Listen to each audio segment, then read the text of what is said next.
Emily Jones comienza una nueva vida lejos de su pasado marcado por la desaparición de su hermana gemela, Aria Jones. Desde entonces, la tranquilidad de la vida de un adolescente ha desaparecido de su día a día. Mirarse en el espejo se convierte en una pesadilla y es imposible caminar por la calle sin que todo el mundo confunda su rostro con el de la otra chica que aparece en los telediarios. Pero ahora, en Crescent City, un nuevo futuro parece estar cada vez más cerca. Este lleva el nombre de Liam, un chico con un pasado igual que el de Emily, lleno de dolor.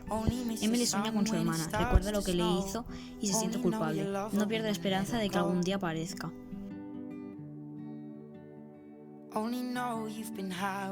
Pero mientras tanto, los secretos de Liam y los suyos comienzan a ser los mismos.